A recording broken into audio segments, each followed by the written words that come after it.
Good morning, everybody. So today I'm getting my brew on at Brewpoint. Let's get in there and see what's going on.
Okay, so I'm here today at Brewpoint with John, who is the brewery team lead at Brewpoint. And today, what are we going to be brewing, John? We're going to be brewing Richard's Hazy IPA. Won the most recent homebrewing judging competition here at Brewpoint, and one of the prizes was to brew the beer here with me, and it will be sold at the Beer and Beyond Festival at the beginning of May. So in this video, we're going to go through the brewing process. John's going to talk us through the pilot kit in a second, and hopefully in a few weeks' time, we'll get a bit of footage of people enjoying the beer at the festival itself. So let's get into it. Also, we have a 2-vessel kit here. This is our mash kettle and our work kettle and our whirlpool. Essentially, all our heating elements at the bottom. Then once we have finished with our mash, we'll transfer through the pump at the bottom. I'll come up into our outer ton, and there's a bit of jiggery pokery. Once this is empty, we have to clean it quickly, get our hazy work circulation, let our grist settle, and then we'll start lautering after about 10-15 minutes. We also have a small heat exchange under here that we're cooling, so we can pitch at the desired temperature. Cool. What's the volume on this kit? Volume maximum we can probably get into a mini FE would be roughly 110 litres, 120 with some shrinkage, unless we're liquoring back quite highly. But yes, our usual yield during packaging will be about 100 litres.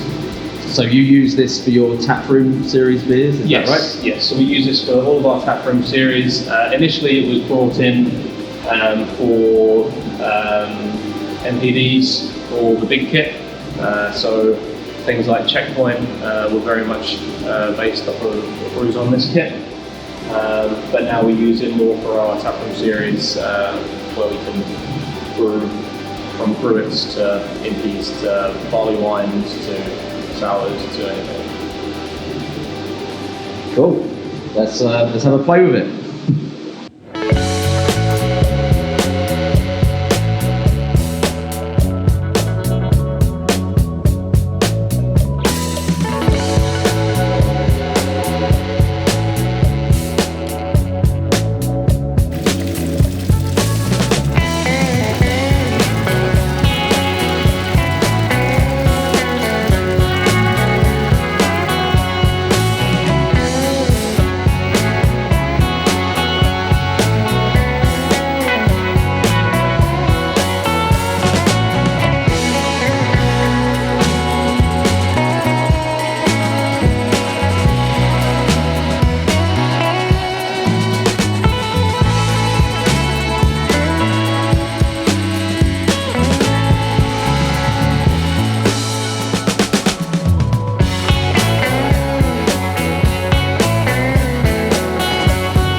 So I had a brilliant time at Brewpoint making this beer, and I hope you enjoyed all the footage that you've just seen. I got a bottle of Tropiganda to bring back with me. By the way, if you were wondering about the name change, because on the previous Mango Madness video, it was Parlance of Our Times, which is still on the tap behind me here. The brewery wanted a slightly shorter, snappier name, which was fair enough. So we came up with Tropiganda as an option. But essentially, it's the same beer, although, well, I say that. We did make a few little changes to the recipe, but it came out at the same kind of, well, exactly the same percentage as my version, and pretty much all the ingredients were in there that I use. So anyway, I've got this bottle here so I can do a little bit of a tasting and review in the comfort of my usual surroundings rather than in the noisy bar or at the festival. And here we go. I can smell it already coming out the glass, and it smells superb. Yeah, so look at the colour on that. It's got lovely light golden yellow, quite a light yellow actually colour to it. So nice frothy head, and yeah, the aroma hit me as soon as that was poured into the glass. It's all kind of mango, citrusy, little bit of similar to my version, similar kind of coconut vibe from the Sabro coming through, a little bit of a kind of creamy note from that. Smells fantastic, really, yeah, deep kind of tropical aromatics coming off of that. Let's give it a taster. I've obviously had it at the bar, off the tap, and yeah, tastes exactly the same in the bottle. Fantastic beer. I love it, and it's a little bit different to my original version. I think the bitterness is a little bit more restrained on this one. I was actually worried that the bitterness would be higher because of some of the differences in terms of the process and the amount of time and the temperature for whirlpooling and things like that we had to do because of the pilot equipment that we had there. But in actual fact, this one has come out probably a little bit sweeter in the balance than my one.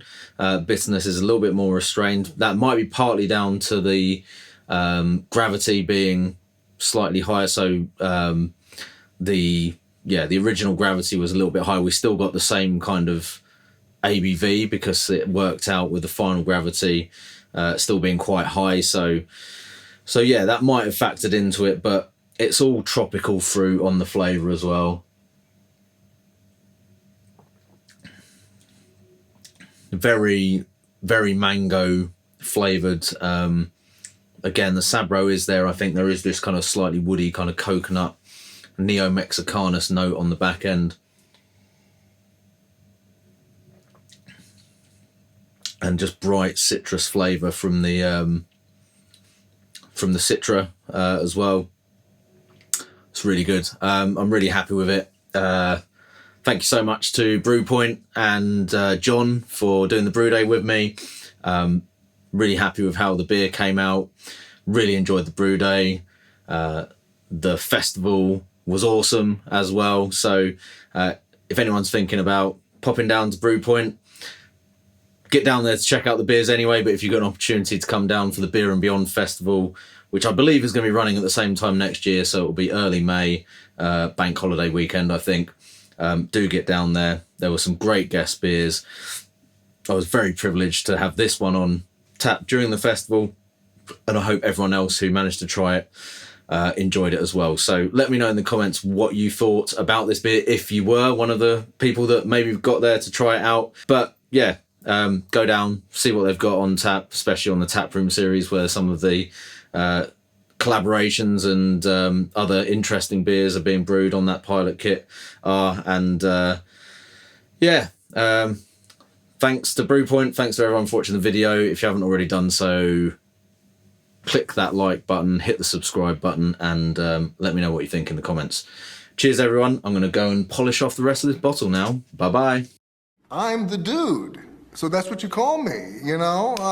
That or his dudeness or Duder or, you know, El Duderino if you're not into the whole brevity thing.